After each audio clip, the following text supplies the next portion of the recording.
So life in the SEC for Brian Kelly on the field, we know is going to be difficult, as it is for everyone else. Toughest conference in the country, of course, toughest division in the country. Well, it appears as though it's going to be difficult for him off the field as well. So he's going to have to kind of deal with what Lon was just telling us, first year hazing to a certain extent. So welcome in everyone to our live stream for the next 60 minutes or so.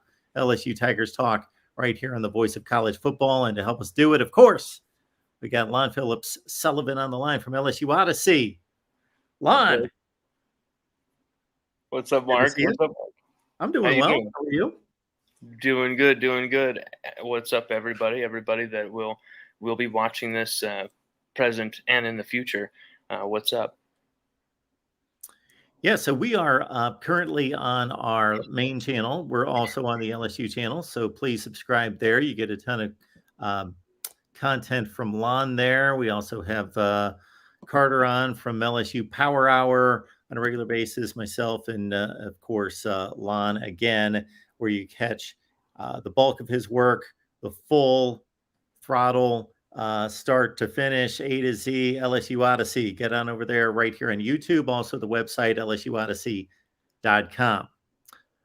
Brian Kelly's performance at SEC Media Days. This is, something that every coach who enters the league for the first time has to experience, because it is the creme de la creme of media day coverage, of course, with the SEC, with the amount of media, the attention, the SEC network, and the full spotlight. Absolutely. I mean, everybody was there. Tim Tebow is there. Marty Smith from ESPN. Late kick with Josh Pate. Even though Louisiana local media was well represented. Jacques Doucet. I got some questions in there. Ron Higgins got a question or two in there with Brian Kelly, but a lot of different media there, a lot of different heavy hitters.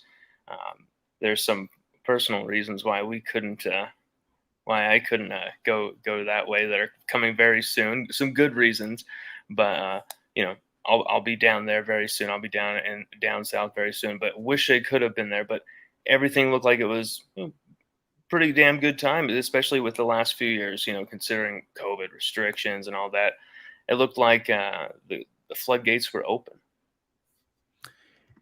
Yeah. So mention to everyone who did not catch the coverage on the SEC network or maybe anything online, what was in store for Brian Kelly as he took the podium. Immediately, Greg Sankey, he's doing this joke that I think kind of landed flat, where he's talking about, Brian Kelly is someone who dances, and I'm doing a dance lesson with my daughter for her wedding, and it's not videotaped like yours is, Brian, and, Kelly also goes up there after Sankey said, introduces him like that. And literally it says TikTok dance champion on the SEC network, I believe, underneath his name as his title. So there was some hazing as well.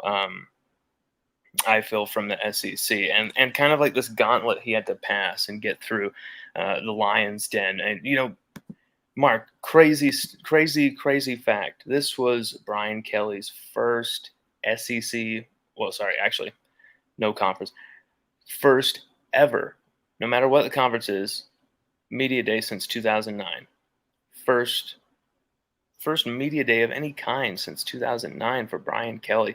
And, with so many curious about where LSU's headed, if Brian Kelly is the real deal, if Brian Kelly can recruit Louisiana, all that type of stuff. All those questions were, more of the big picture questions. Is he going to fit in Louisiana? His move from Notre Dame was kind of touched on. He fended them off, maintained some control, seemed to show comfort after, he got up there, and he kind of had a little bit of a, kind of a moment where he took a deep breath. But for me, it seemed like he used his humor to kind of take control of the meeting, of his moment up there, and turn it over to questions very quickly. There was a few questions about Notre Dame, of course, trying to get him to to kind of judge Notre Dame, their worthiness for certain conferences, and he deflected it beautifully, Mark. Complimented the Notre Dame admins and moved on. But as far as discussing LSU, Kelly really did well, and I feel more in tone than in words. Like, I believe Kelly conveyed that message, more of a business approach from LSU's coaches down to the players. Um, I feel like the college media elite have now seen Brian Kelly finally, and they're going to extremes. Either, wow, I want on that bandwagon, or they're still skeptical, especially with what's gone on with the roster and that type of stuff. But most feel LSU has hired the right guy. That seems to be the consensus.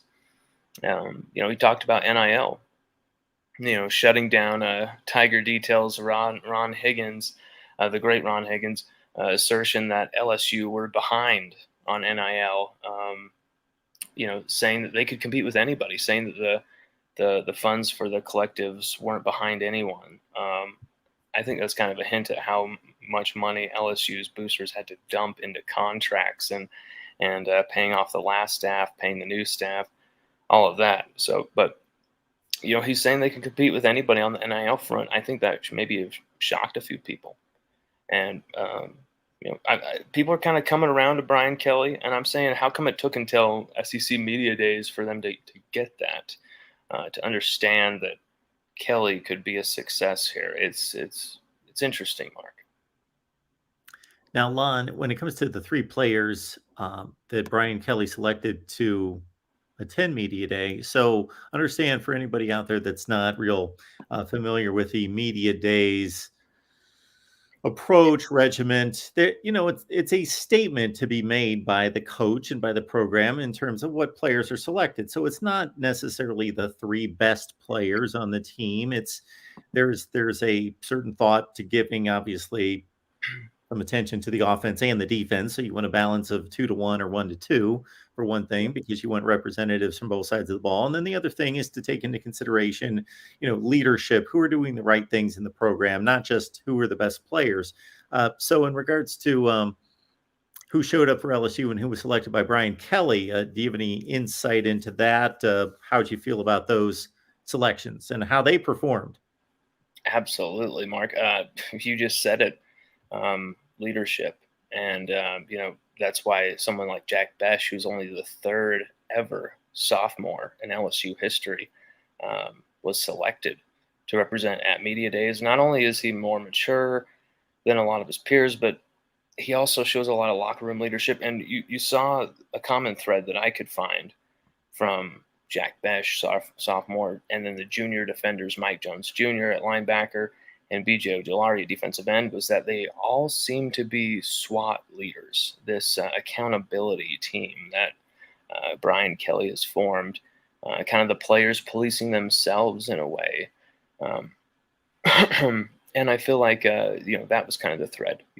The guys who led the locker room and really could represent the program in the best way, because he chose some guys who had, all three of these guys played for Orgeron. They were there for the transition into Brian Kelly. And so they kind of understood they were going to get the questions, about Orgeron and what happened. And, it surprisingly I didn't hear too many, intense ones that they had to take, but anyone that came their way, they handled beautifully. Jack Besh was able to just say, hey, I respect Coach Ed Orgeron. Without him, I didn't have a chance here. And then moved on and said, Kelly is an absolute chess master, and basically was saying how he's using strategy and all sorts of stuff to get LSU where they're going. But Mike Jones Jr. looked great with the mic.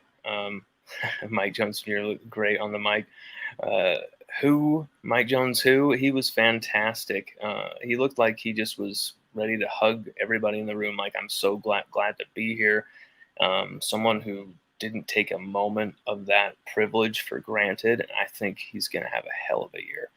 Even Greg Sankey stopped him in the hallway. I heard from some one of these LSU local reporters saying that Sankey stopped him and said, hey, how's it going? How's the transfer from Clemson? How's it been at LSU? And there was a lot of, comparing Clemson to LSU, and it seemed like Mike Jones Jr.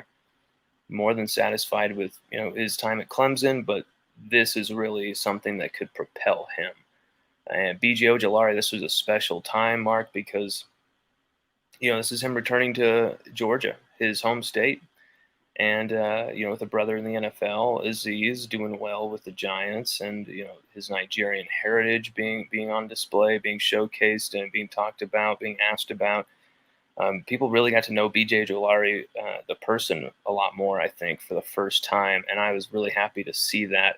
We've tried to show that in our pieces and interviews, but even though we've interviewed him a handful of times, Ojulari, he's a very private dude. And so getting the personality out of him was really cool to see from the SEC Media Days, although they stuck to the script a lot of the time, Mark, to be honest. Talking LSU football here on the first day of SEC Media Days. And we got, of course, Lon Phillips Sullivan on the line from LSU Odyssey. So get on over there and check out in-depth coverage of LSU football. And we will let you know that we are going to provide here at the Voice of College Football, thanks to Lon. We will have a live stream fall camp kickoff. So whether that's going to be maybe the night before fall camp opens, or maybe that night, or that just somewhere in that first couple days as a kickoff to fall camp and LSU live stream with got Carter coming on here. We got Lon. We'll have a good time talking LSU football with all of you and taking your comments and questions. And that should be a good time. The Odyssey is misspelled, Mark. Oh. But yes, definitely the fall camp. I am fall camp kickoff. I'm excited. Is there any plans for who will be on? Is it just going to be me solo? Are we going to have a few people on? I say, Carter. Carter's going to be on? Okay, fantastic. Carter's awesome. I'm excited for that because there's a lot to talk about with LSU in these positions with fall camp in mind, because quarterbacks, that's another thing Kelly was asked about, the quarterbacks. And Kelly, everyone wants to know who's going to be LSU's quarterback.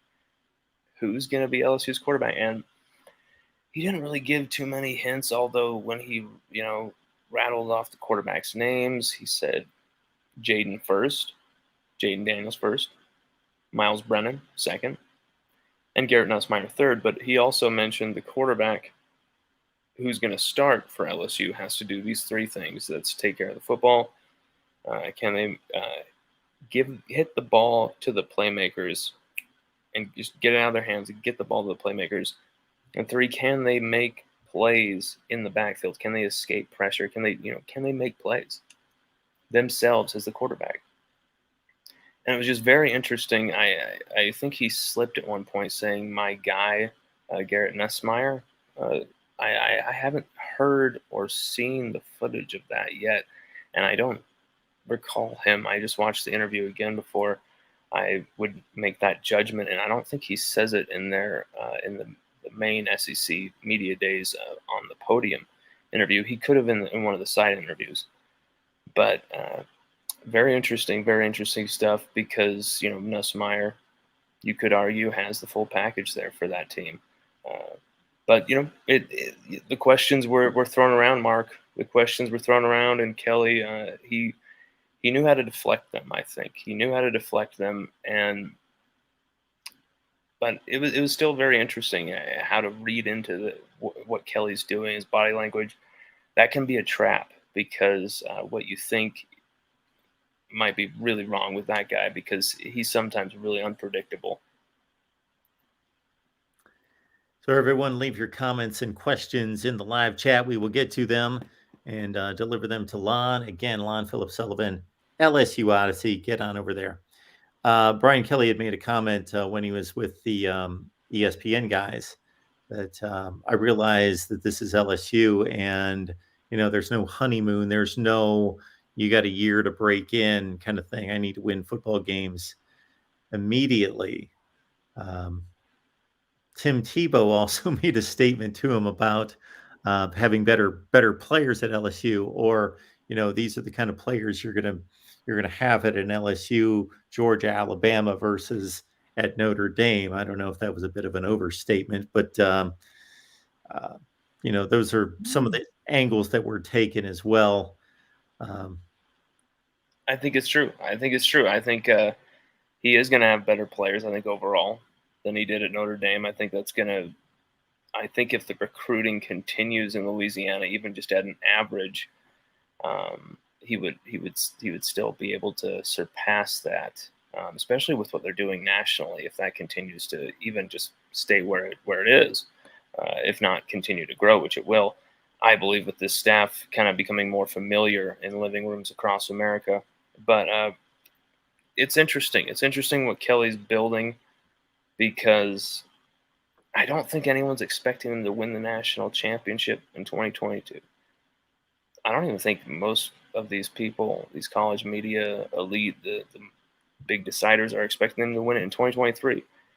But, if Kelly can absolutely recruit the state of Louisiana, which is the key to winning a lot of these national championships for LSU. Joe Burrow, of course, coming out of the state of Ohio, of course, but look at everyone who's surrounding him. 9 out of 10 guys, state of Louisiana.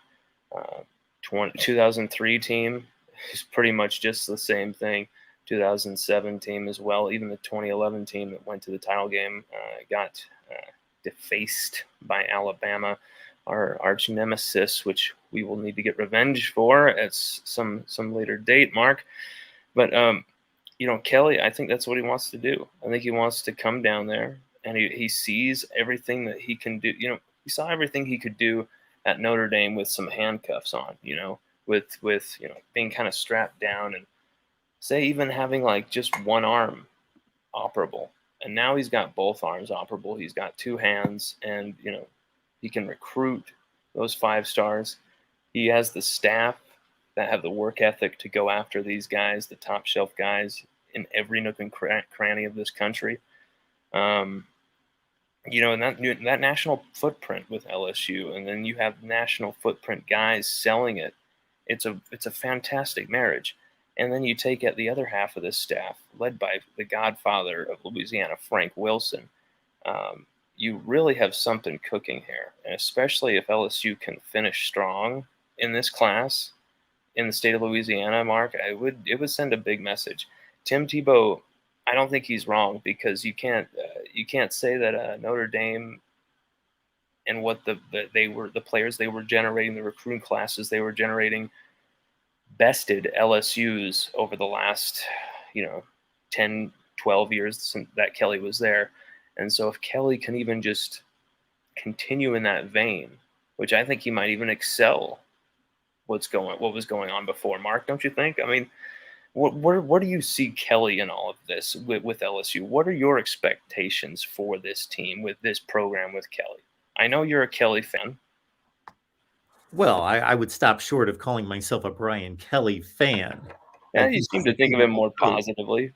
I have ranked him higher than just about anyone that I have come across in coaches' rankings. My offseason coaches' rankings, I placed him, was he 4th or 5th in the country? So, yeah, I think a lot of Brian Kelly and what he accomplished at Notre Dame, and what he's accomplished his entire head coaching career. Every stop has been a considerable improvement and upgrade. So I would think that LSU's recruiting during Brian Kelly's stay at Notre Dame, which takes us back to 2010, that LSU's recruiting classes have generally been top 5 to 10 in the country. And Notre Dame's classes have been, over the last half of Kelly's tenure, have been in that same range. Yeah. Now, it took him a while to raise the recruiting standards to that level. I was meaning like overall, just the comparison. But yes, Notre Dame has had a massive improvement.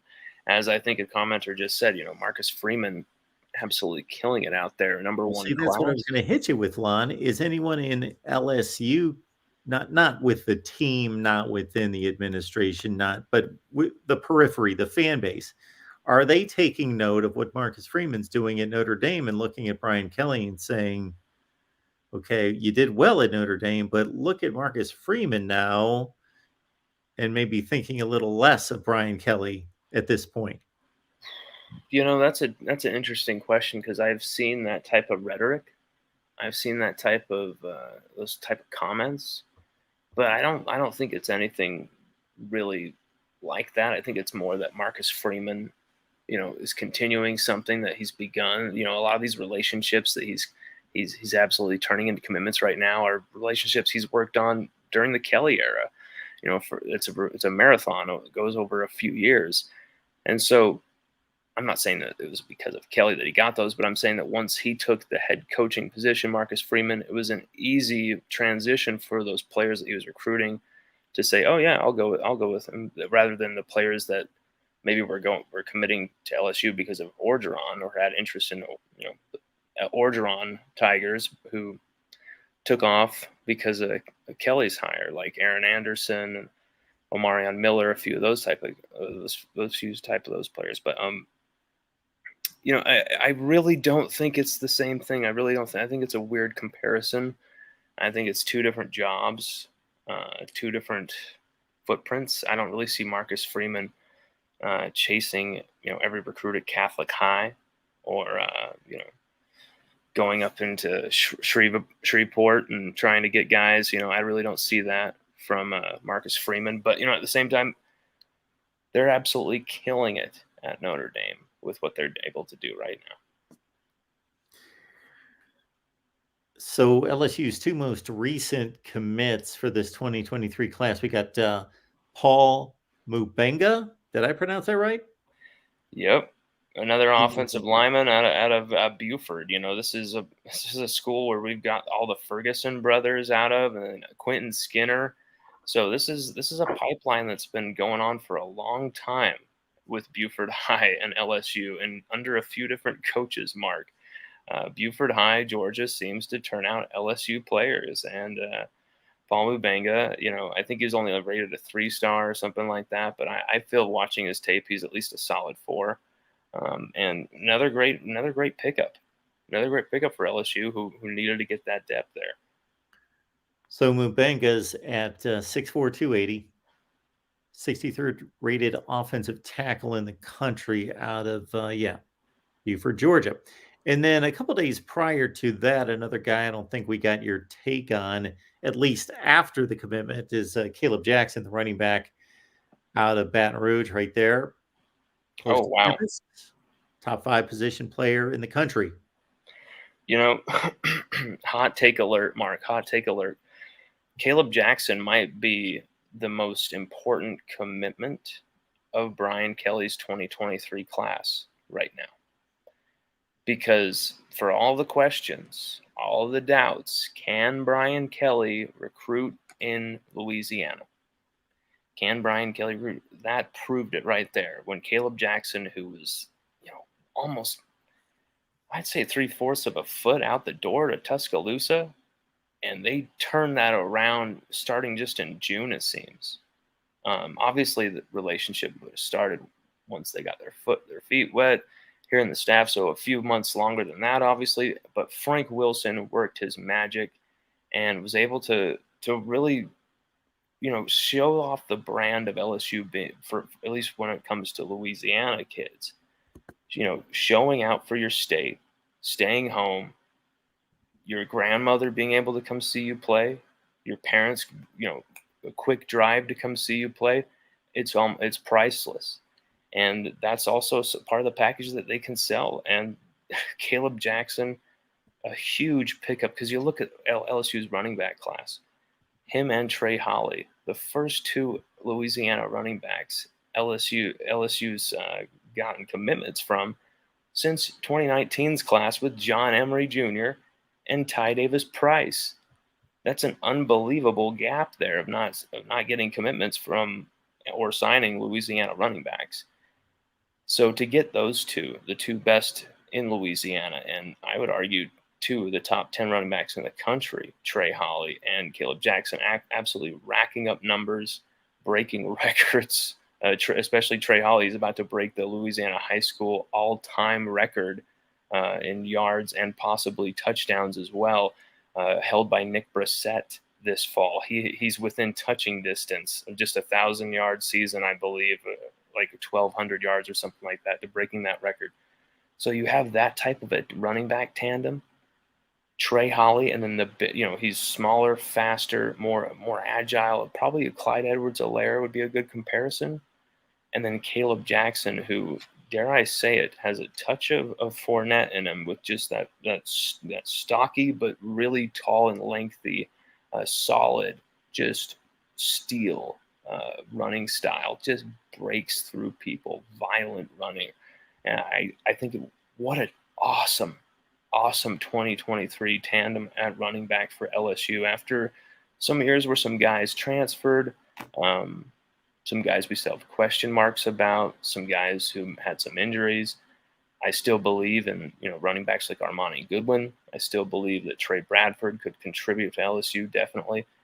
But it's really exciting to see LSU get commitments from Caleb Jackson and Trey Holly. But Caleb Jackson, man, I think it's going to just really open the doors in Louisiana, because people were just wondering, can Kelly sell that? And he really sold that at the 11th hour. And that was really impressive to me about Caleb Jackson. Our guy Eric has an awesome responsibility, and he wields so much power here in the live chat. If he doesn't see and is not satisfied with the number of likes, he will let you know who your team is going to lose to next season if you do not like the video. So like the video, or your team loses to Kansas this coming season, unless, of course, you're Texas. You already lose to Kansas anyway, so we can't do anything about that. So that was awesome. Eric brings it. So we appreciate you being here, Eric, Oregon fan. Of course. So what was that 2013 LSU Oregon opening night, big game in Dallas, right? Big matchup. That was the 2011 game. 2011. Leading into that LSU team. I don't think that team gets enough credit for being an all-time great team because of what happened, obviously, the last game, because that team mowed down a great schedule. I mean, that team had an incredible schedule. It was a historic schedule, I think only bested by LSU's 2019 schedule. I think it was like 5 top 10 teams or something like that, maybe. And then like 7 ranked teams. I could get that wrong. I may be getting that wrong, but it was something in that vein, Mark. It was crazy. Maybe they should have played Oklahoma State in the championship game, you could argue. But, you can't really argue that when LSU loses 21-0. But, the title game, if you go back and watch that footage, our defense, man, they're on the field for like 98% of that game. And I know that, they eventually got busted down by Richardson, and things got out of hand with that touchdown after the field goal contest there, and with we're not even able to get over the halfway line. But man, that defense kept us in that game and kept giving our offense the ball back when we really didn't deserve it, with their backs against the wall. And, Tyrann Mathieu making some sick plays that are a little under the radar. Morris Claiborne, Eric Reed flying in there with some sickening hits. I mean, who am I missing? Kevin Minter, that 2011 team was sick. That 2011 team was absolutely frightening, Mark, that defense. When you look at that secondary as well, I mean, they all had really good NFL careers too, and played in Super Bowls. Eric Reed played in Super Bowl with the Niners. Tyrann Mathieu, of course, back-to-back Super Bowls appearances, win with the Chiefs. I think Thorold Simon even went to one with the Seahawks. It was a very deep defense. Craig Loston, Ron Brooks. Defensive line was damn good as well. It's a defense that doesn't get enough credit. The reason that team doesn't get enough credit, obviously, apart from the loss, was we had a really just butt ugly offense that year, Mark. Even though they put up points at times, it was almost too easy with some of the opponents. It's weird what happened in the Georgia game. in the SEC title game. We were losing in that game, and Tyrann Mathieu took the punt return back and changed the entire game. And it went from like 14-3 to 14-10 swing or something like that. And then LSU, I think, scored, it was like 41-14 or something in the final. Like, it just changed the entire game, and LSU really just had an awesome running game that year as well. And then if you look at our receivers, when we can actually get them the ball, we had like freshman Jarvis Landry and Odell Beckham Jr. on that team. Who else was on that team, man? That team was outrageous, Mark. I'm glad you brought them up. We've got a few articles on the site that really go in depth on how LSU lost the 2011 title game. I believe that is actually the title. It's like a 25-minute read investigation that just goes into every facet of it with all the dirt we know that went on, all the madness, all the greatness, but ultimately ended in historically hellish defeat.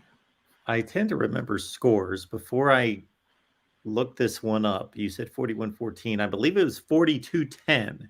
That's my guess. Okay. Because I tend to remember scores. I believe it was 42-10. Regardless, it doesn't matter. So I can't say a lot for this 22 LSU team in comparison to 2011, except for one thing. I will make a very accurate prediction right now of what will be similar between these two teams, and that's both playing a game in the New Orleans Superdome. So, of course, the season starts against Florida State. Do you like the neutral site? Although, of course, you play Florida State in a couple of years in another neutral site, but again, it's going to be heavily swayed in their direction, I think, in Orlando. Yeah, I'm not sure about that. I'll have to look that up. So, yeah, I'll double check it. But obviously, this is an LSU crowd, but not necessary. It's not on campus. So, do you like these type of locations for LSU games? LSU seems to do pretty damn well in these games at neutral sites. So for me, really 9 out of 10, I'm down with it. I really have no problem with it, especially when it's something special like the Superdome. When you get, a lot of players who grew up in New Orleans or just grew up in Louisiana, Saints fans as well as LSU fans. That building means so much, not just for sport, but for life in New Orleans. That building has a lot to represent with Katrina and stuff like that, and it has some really intense vibe to it. How would you not want to play there as someone growing up in the state of Louisiana, or at least playing for LSU? And as a fan, how would you not want to watch the Tigers play in the same building they've won the 2003 title, the 2007 title, competed for, but ultimately lost the 2011 title, and then, of course, the greatest of all time team taking over the 2019 title in that building. So how could you not want to, start the season there, start the Brian Kelly era off there with a New Orleans party, and Florida State, I think, they're making some improvements. They're headed more in the right direction than we've seen, but I really think this is a chance for LSU, if they get the quarterback right, if they get these key positions right, to really flex some muscles and really send a statement here. It's a big opportunity for that chance, for them to really take that by the horns and possibly really kind of make a statement of intent. Again, we want to remind everyone that we are dropping on you an LSU August fall camp live stream kickoff right here at the Voice of College Football, courtesy Lon. We'll have Carter from Power Hour on as well. And that'll be right around August 1st. We will get you a time and a date for that one. But be here for LSU fall camp kickoff right here at the Voice of College Football. And whoever wins the poll. So I threw out a poll, Lon, said, which team that we don't currently have a weekly live stream for, do you want to see us do a fall camp kickoff? Now, as it currently stands, I don't believe LSU is anywhere close to winning that. that poll. I think it's Clemson right now. But so the only promise I make everyone is I will deliver a live stream for the team that wins. But we're going to deliver as many live streams as possible. And of course, we want to. LSU is the first one I thought of with boom, get Lon on here. Let's attack fall camp. Let's kick it off in style. Let's set up this quarterback battle and talk to all of you. So it should be a good time. It's gonna be a hell of a time because I mean, there's so much, there's so many opinions, Mark. There's so many people who are like, no, John Emery's the running back. There's so many people who are like, well, what about transfer Noah Cain, the most productive man walking into the building from Penn State? People talking about, okay, Booty's the number one receiver, but oh, my guy's Malik Neighbors, or my guy's Jack Besh, or my guy's Jeray Jenkins, the wily veteran. He's going to come good and really take it to the next NFL level.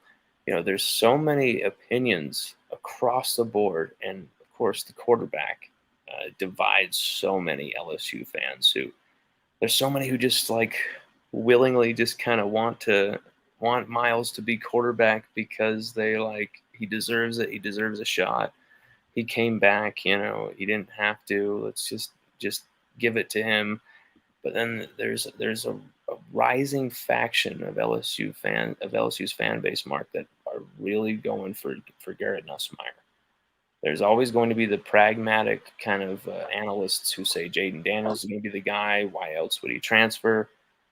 And that still could be true, but there's a rising faction within the LSU fan base and within what I'm hearing within the team, that there's just a growing trust and belief in Garrett Nussmeier.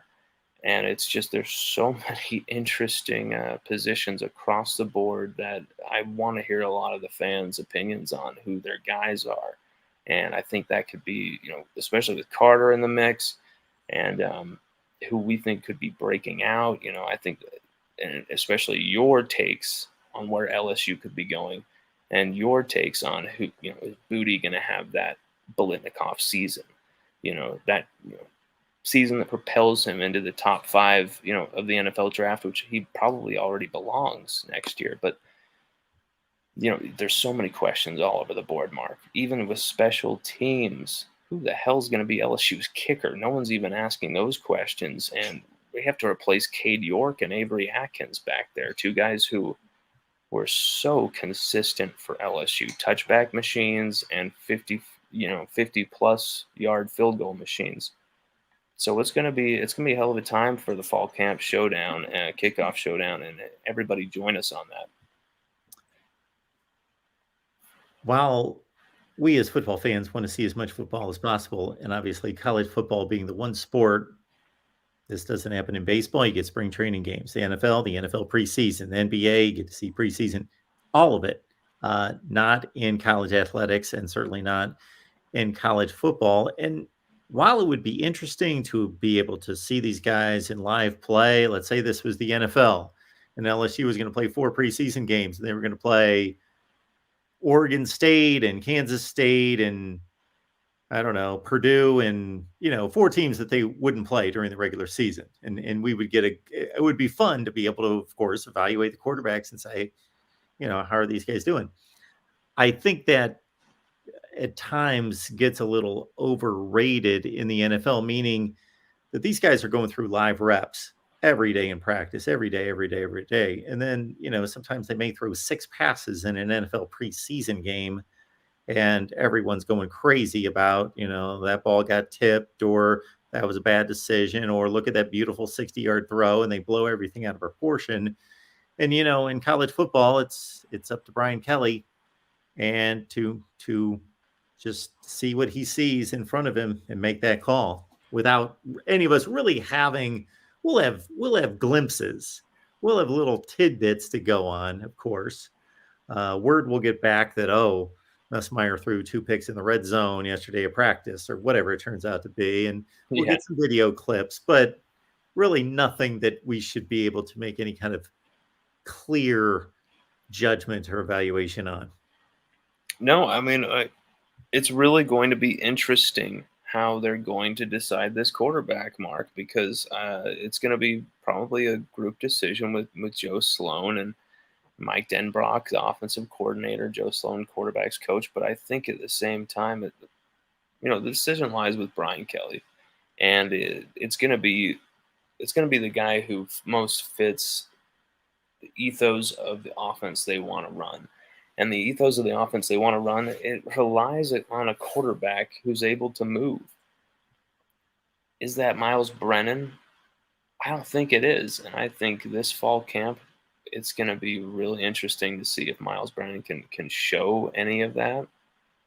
I know that he's probably got the tip of the veteran hat, but like you said, Mark, it can be really tough evaluating the best quarterback here. But they're going to have footage of everything. They're going to be studying everything down, and I think it's also going to come down to who is the best, locker room guy as well. Absolutely. It seems like, oh, sorry. I was just going to say, it seems like Nussmeier really connects with a lot of, like, pretty much almost every sector of the team, from, veterans to the young guys. It seems like Nussmeier really, for me, connects well with the team. Sorry, Mark, interrupted you. No worries, Lon.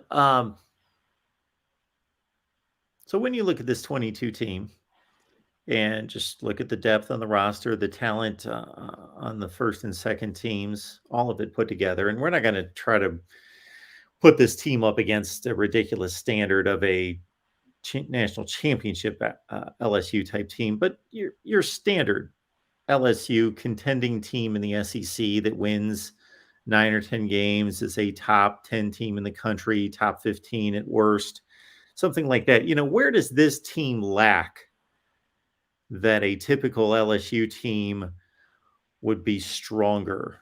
At least before we've seen football, it could change, but based on what you anticipate happening and based on the talent and the experience in the various units. Yeah, that's hard to say because, I want to say just, of course, defensive back, because there's just so much uncertainty there. Whether these transfers are going to really deliver, or these transfers are they going to be, like, say, for example, Greg Brooks and Joe Fouché, they were starting and kicking ass, taking names for Arkansas for a few years there. Are they going to pick up where they left off at LSU? Probably the safe bet is that they would. Jarek Bernard Converse, coming over as an all Big 12 player from Oklahoma State. Is he going to pick up where he left off? It's interesting because he also got hurt too, Mark. He got hurt right there during spring practice, one that we were actually at. LSU Odyssey were in attendance, and he actually looked good before he got hurt. So, Sevian Banks at Ohio State as well there at DB. There's a lot of, like, uncertain talent. Of course, they've got veterans like Jay Ward, who's someone who they can depend on, someone who Matt House was recruiting when at his time in Kentucky. And Jay Ward flipped after he committed to Kentucky when Matt House was the defensive coordinator there, and flipped and went to LSU. And now here their paths are crossing again, and it might be Jay Ward and Mike Jones Jr., a combination of the two, calling signals for the defense. But as far as, like, nickel, you got Greg Brooks Jr., Sage Ryan, who are going to be playing such a very important position for this team. Linebacker, it feels like outside of Mike Jones Jr., Greg Penn III, Micah Baskerville, is Colby Fields going to show up? I think he might. He's a Louisiana guy who could really come good. It might take a year for him to, but I think he's going to turn out to be a good LSU player. Defensive line is solid. The offensive line maybe has some questions. Is freshman Will Campbell going to start at left tackle for LSU? I mean, that'd be very interesting to have a freshman start at left tackle in the SEC. I mean, that's just bizarre, and it might be happening with LSU here in 2022 with Will Campbell. Although there's a ton of competition, it's really, like, for me, the uncertainty with this team and whether certain position groups will, prosper over others and where the weaknesses are. it's really going to depend on the position battles and how they go, how everything how everything turns out. But so far, offensive line worries the hell out of me where that will shape out. Defensive back has to worry you just because there's so many dominoes yet to fall, and it's really interesting is where they will, because what combination. I feel like Mekhi Garner probably has that cornerback spot on the left sealed. But as far as who will join him on the right, that is a huge rat race. You could even move Jay Ward out to corner as well, his old spot. But I think they're going to use him at free safety, where he's been really excelling the last year and a half. But offensive line, DB, it's quarterback as well. You got to get this position right. It's, if you went with Miles Brennan, I think it would be a safe pick. I think it would be not showing enough gumption to win in the SEC. Jayden Daniels, that would be a pick that I feel like he would have to show a lot more growth in his passing range and ability and strength through August to impress me enough to be confident of him being an LSU starter in 2022. But Nussmeier, from what I've seen so far, seems to be the full package, but it's so many variables, Mark, so many variables. Nussmeier has to bring it this August as well. It's gonna be a bloodbath for a quarterback, but there are a lot of uncertainties, and there are some possible potential weaknesses. And like I said just a bit ago, special teams you have to say is a possible potential weakness, because it's really uncertain what we're gonna do there. So whether you're in the live chat right now or you're watching us once the video records and posts, join the Discord.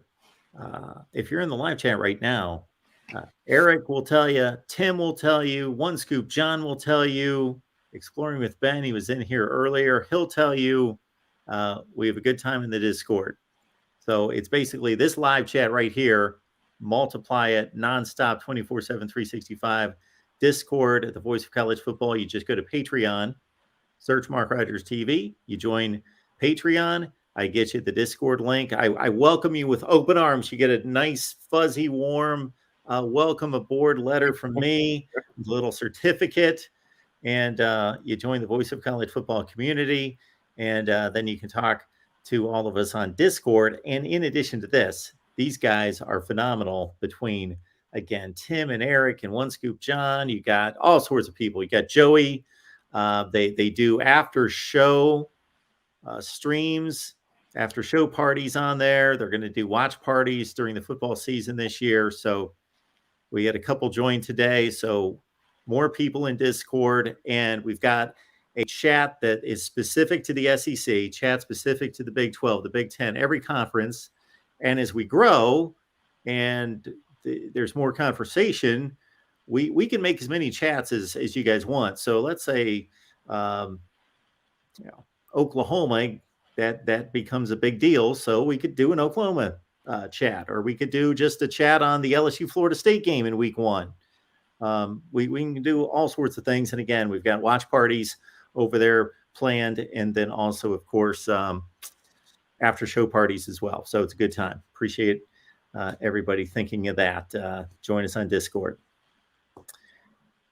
Even more important than that, LSU fans, and even just college football fans that want to make sure that you are, if you are the nerds that I think you are and the geeks for college football, because you're here, then you want to keep up with the best programs, right? Get on over to LSU Odyssey, check out some unique work on Lon. I will tell you that from the conversations we've had over the years, and the conversations we've had off the air, and then combine that with what I've seen from you on LSU Odyssey. Again, the connections that you form with the players before they become collegiate players, when they're still high school student athletes, when they're in college, post-college, their cousins, their aunts, their uncles, their best buddies, their school classmates, whomever you can find to talk to find out more about these players. you're able to dig these people up, and it's pretty phenomenal. Well, I mean, it's about really getting the best sources for the stories that people want to hear and people want to find out about, and that's really sharing these student athletes' stories, sharing their lives. I want to show the human side, really, Mark. That's what I feel is lost too much in sports, sports writing, sports journalism, is the human element here. I feel like a lot of it's become numbers and just meat. You know, people are meat to the system, with the human recruiting machine grinder, and I try and bring something that kind of defies that. Something with I try and bring something with a little more heart to it. But try. Sometimes you succeed, sometimes you fail. But Very cool. Lon, we appreciate you being here. And again, everybody head on over to LSU Odyssey. And again, keep in mind, we're going to do an LSU fall camp kickoff right around the 1st of August. We'll get you the dates on that. And we've got a super chat coming in from our guy, Will. Appreciate Will being here. Of course, says, as an Irish fan, not a Brian Kelly fan, especially at the end, but at least he will manage the clock better than Les Miles and Ed Ogeron. Game management. yes, yes, yes, yes. Wow, Les Miles. Good God. I miss Les for a few different reasons. I miss, the zaniness, the grass chewing, and just the he'd say some crazy things that were either sometimes would make you cringe, other times would make you kind of endear yourself to him a little bit. That I think the one thing he had going for him is that he was an authentic kind of guy, at least on the Right. surface, and his players loved him and they ran through a wall for him, most of them. Uh, but I do miss Les Miles as well as a content creator, because he supplied me with about 5 or 6 game situations a year that I could just pounce on and be like, look at that. Why did he do that? I can go to town on that. And that is why LSU faithful, anyone who gives a damn about LSU, is glad to see him gone. It's not just what he was doing wrong on the field, on the sidelines, but off the field as well. And it's the culture he created, a culture of weird silence from the players. The players Yeah. were very scared to talk to the media. But then Les Miles was full of a bunch of gaffes all the time. And he gave everybody a lot of content, and he made LSU look embarrassing at times, though. And so it's a new era at LSU. To, it is kind of funny to see how Les Miles went from a hero, everyone loved his zany weirdness, to what he's become in the minds of LSU fans. But it's all about, he regressed LSU with his coaching hires, his offensive hires, his offensive philosophy. There was so much talent LSU could have taken advantage of, and it felt like they never came close to what they could have done. So many great players from that era.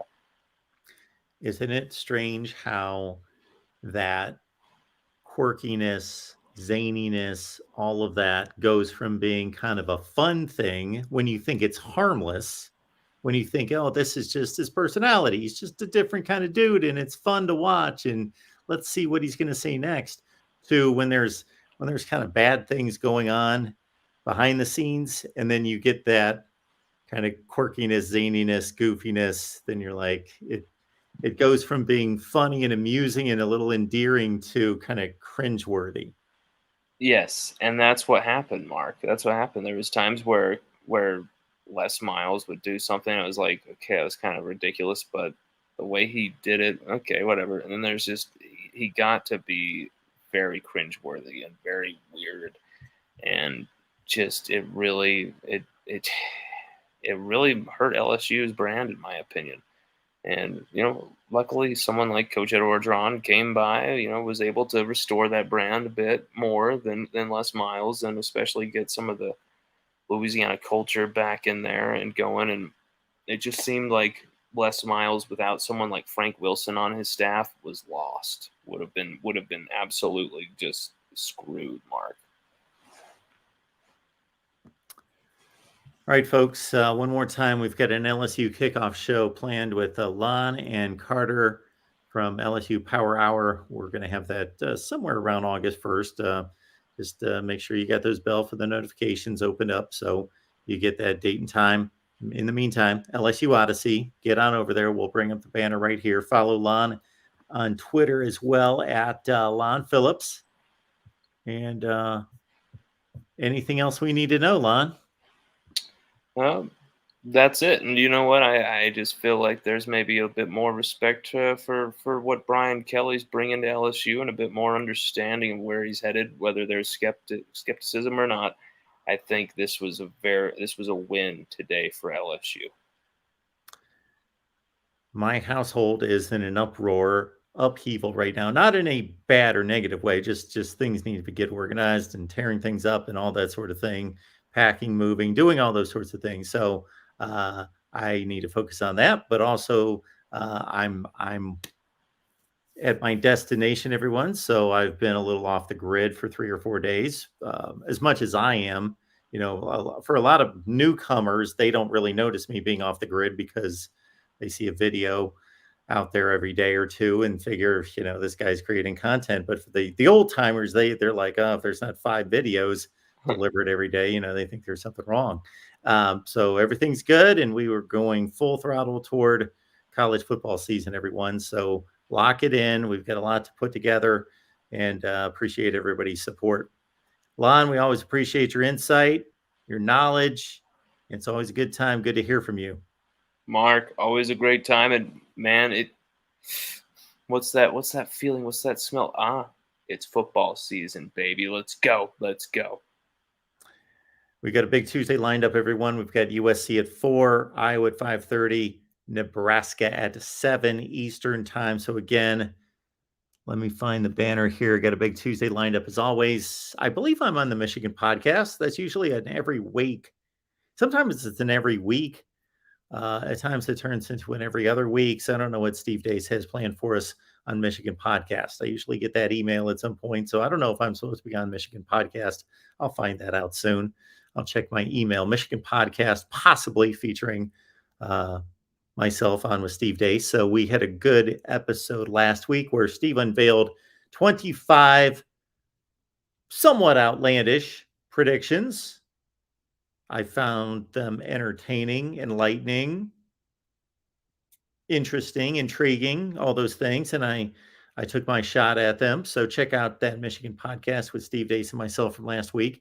And again, as you see down in the banner below, we've got a busy Tuesday, as we always do here at the Voice of College Football, in addition to my taping of Michigan podcast, I believe. 4 Eastern, 1 Pacific, Matt Zemek, myself, USC Live. That's always a great show, phenomenal show. USC Live, get there on the USC channel. Every so often, I will simulcast just to kind of wake up and shake up some people on the main channel to say, hey, we got a USC channel, or we got a Florida State channel, or fill in the blank. So I will do that at some point, maybe week 1 of the season. We'll blast away on the main channel with all our team live streams, just to remind everyone we got an Ohio State channel, got a Penn State channel. We got all these channels because sometimes I'm a bit taken back that people that have been watching for quite some time are like, Mark, you've got like a Florida channel and you got an Alabama channel. You got these team channels. Yes. So for those of you that are only subscribed here to the main channel,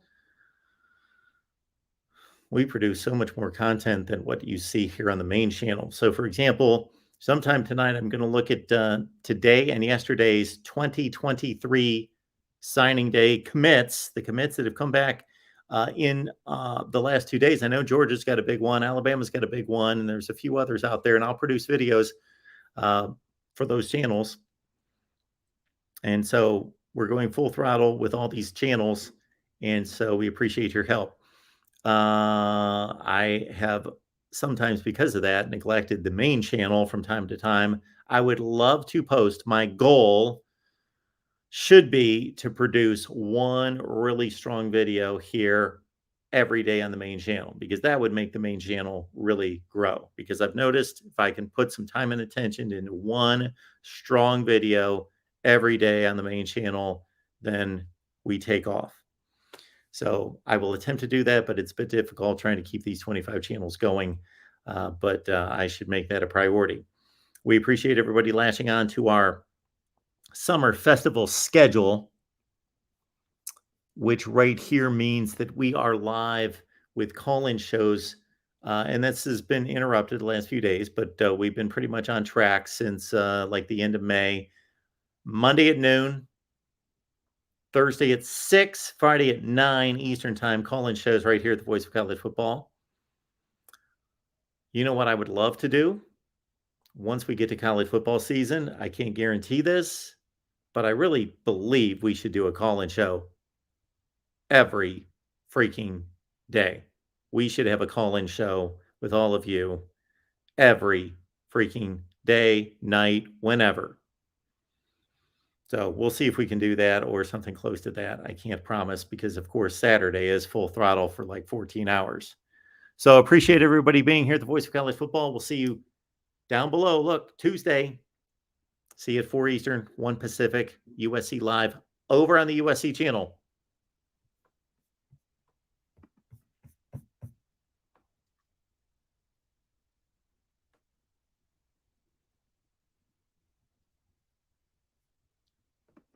HR Picking Stuff, thank you so much for subscribing at the USC channel. Really, as it stands right now on the team channels, Florida's close to 1,000, about 850. LSU's close to 1,000, about 850. And the West Virginia channel, as Joey will tell you, is always a priority. We're at about 600 subs on the West Virginia channel, so we want to get those to 1,000. 1,000 is huge.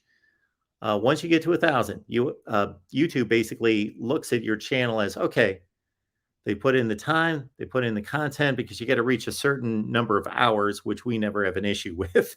You got to reach a certain number of hours of content plus the 1,000 subs. And then YouTube looks at you as, okay, you know what?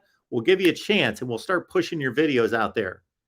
So we need to get to 1,000 subs on all the channels, but specifically we're close on West Virginia, Florida, and LSU. So help us out there. We'll get there with your help. Appreciate it. And I guess these boys are going to strike up a live. Oh, we got Tim asking me for this. If you could see, I would not want to show you. This room is a complete disaster. So I'm in the process of a move. There's a zillion things to do. And I already have a zillion things to do because we want to get ready for college football season. And I haven't posted a video since like Thursday. And it's almost Tuesday. I posted a video on the main channel. So I got to get to work, boys. I got to get to work. And we will get together sometime soon to work out our season plans. Okay. Also, yeah, I've got so much work to do. It's making my head spin already thinking about it because a lot of it's not even content related. So appreciate you being here. Voice of College Football, and we will see you Tuesday.